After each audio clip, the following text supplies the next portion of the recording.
कहानी का नाम है सन्नाटे की सवारी।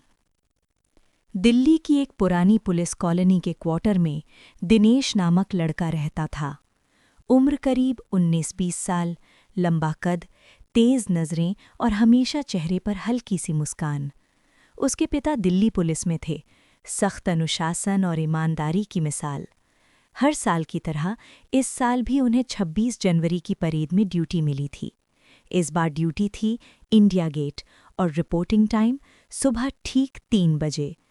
इतनी सुबह न तो बस मिलती थी और न ही कोई दूसरी सवारी।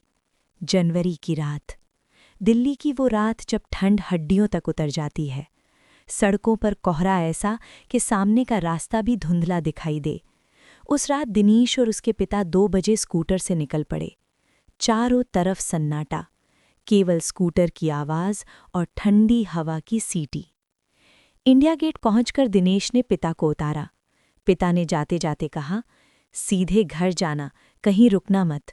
दिनेश मुस्कुराया और स्कूटर मोड़ लिया। उसे क्या पता था, वो रात उसकी जिंदगी की सबसे डरावनी रात बनने वाली थी। रात के करीब 3 बज रहे थे।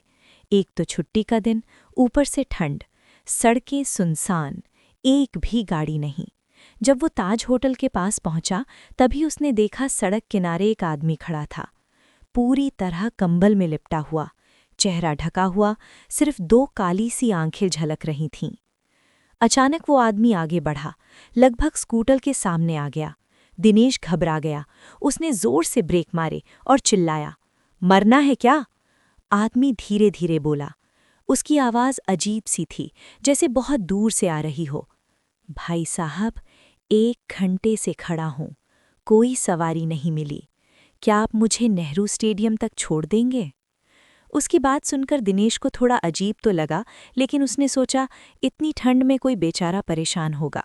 नेहरू स्टेडियम रास्ते में ही था। दिनेश ने कहा, ठीक है, पीछे बैठ जाओ। आदमी बिना कुछ बोले पीछे बैठ गया। स्कूटर आगे बढ़ गया। लोधी रोड तक आते आते दिनेश को कुछ अजीब महसूस होने लगा। पीछे से कोई आवाज़ नहीं, न कोई खांसी, न सांस लेने की आहट। उसने शीशे में देखा, पीछे कुछ दिखाई नहीं दिया। दिल जोर जोर से धड़कने लगा। दिनेश ने धीरे से गर्दन मोड़ी और जो उसने देखा, उसके शरीर में जैसे बिजली दौड़ गई। पीछे कोई नहीं था। स्कूटर चल रहा था, लेकिन पीछे की सीट खाली थी। दिनेश ने घबराकर ब्रेक लगाए, सड़क के बीच खड़ा हो गया। चारों तरफ देखा, कोई आदमी नहीं, कोई कंबल नहीं।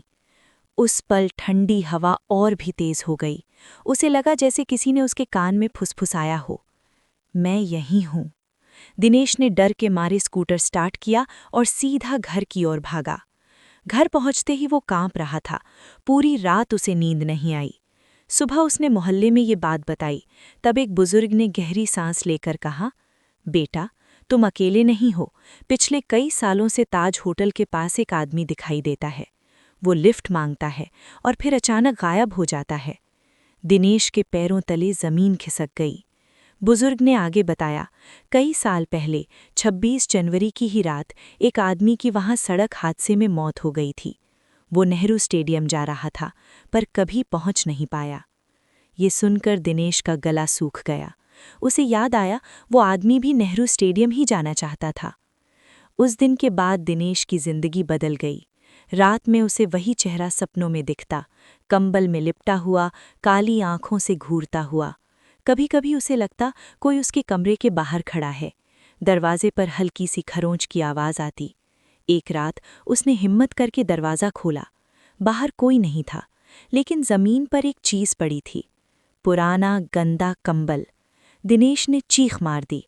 उसने कंबल उठाया और जैसे ही उसने उसे छुआ, उसके कानों में वही आवाज़ गूंजी, मुझे नेहरू स्टेडियम छोड़ दोगे? दिनेश ने अपने पिता को सब बताया। पिता ने अपने सीनियर से बात की।